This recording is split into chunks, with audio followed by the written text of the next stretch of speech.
almost 40. Yeah. And it didn't take long before they began to find their way into the life of the church, first in music, Jack as an usher, and he had this wonderful assistant who was just always with him. Sometimes more willingly than others, right? Yeah, there was that period of time. I started trying to count the ways you guys have been involved. You were in the tween choir, and just it's been a joy to watch you grow up. And I'm sorry we're not going to get to continue to watch that process, but sure it's going to happen. It's going to be wonderful. And we're hoping you're coming back so we get a chance to get a snapshot every now and then. And you know that she's the youngest member of the committee. You know she's a member of our IT committee, our information technology committee. And I asked a question a couple of months ago in the middle of the committee, and everybody said, "You'll have to ask Martha, we don't know." We were talking about Twitter and whether or not, and I said, "Twitter? Martha, I don't have Twitter." And well, she decided it wasn't a good thing for us to tweet. Right? We could do it better at other ways. So Martha has been just every bit as involved as Jack and Nancy. Nancy, of course, you've seen in the choir Sunday after Sunday after Sunday. You don't have to sit in a meeting with Nancy very long before you see knitting needles. I've always been glad you've been in the choir, Nancy, because I'm never quite sure how I would respond to you knitting while I was preaching. Did you knit when your father preached? Okay. Remember Nancy as a child of a man's. Our crucifer, we're going to have to get a crucifer. We're going to have to get somebody to take your place in the Zimbabwe Partnership Committee. You were there from the very beginning and helped us form that partnership, and I trust you'll take what you've learned there and share it where you're going, because we've learned some remarkable things, and it will be very helpful to the churches where you end up, whether it's one or another. Jack, of course, was on the evangelism committee, an elder. He's always there. That's what he was doing back there in the narthex, by the way. He was the one who kept saying to me, "Now, Fred, you have to say during the welcoming words, you have to tell people to pass the friendship back." And I would see Jack coming toward me the next Sunday, and I'd say, "Yeah, Jack, I'll remember." And sometimes I would, and sometimes I wouldn't. And when I didn't, he'd say, "Fred, you've got to remind people." Jack, of course, you guys were also right in the middle of the softball team. I was looking at the softball upstairs and realizing, what, that was just about the time you guys arrived, that the softball team was taking off. So very busy there. And of course, then the night came when J.C. Austin and I asked to come and visit them.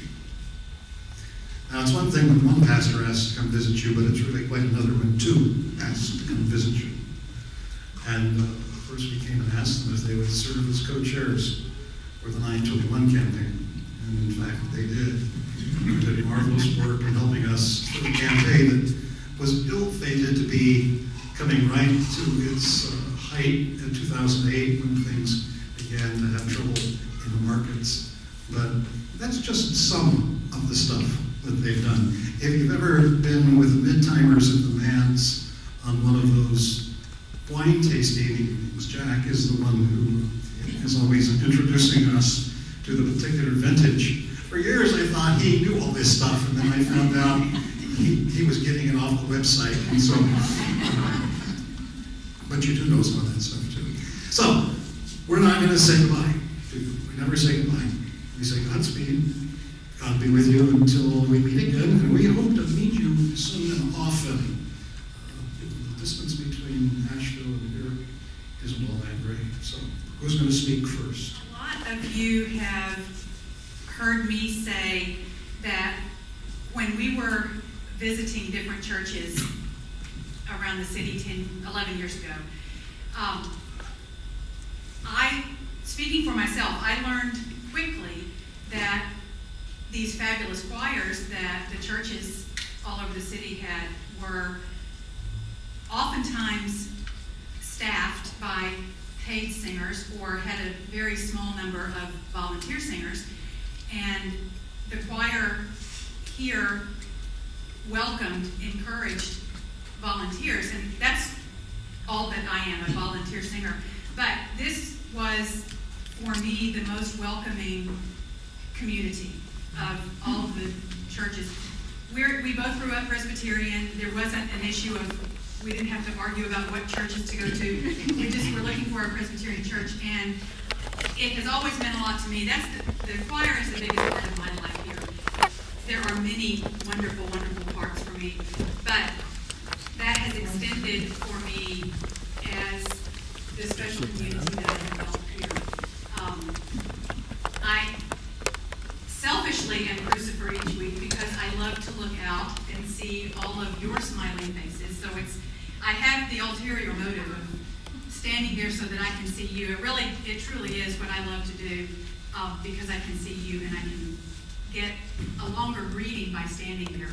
And so I appreciate that. And this has been a very, very special place for me over the past 10 years. I wanted to make sure Nancy had a good place to sing, and I enjoy music as well. Listening, I participate. But that helped draw us here. But the community was very warm and open. It didn't hurt that JC went to the same college that I went to, so we started talking about that immediately. But we really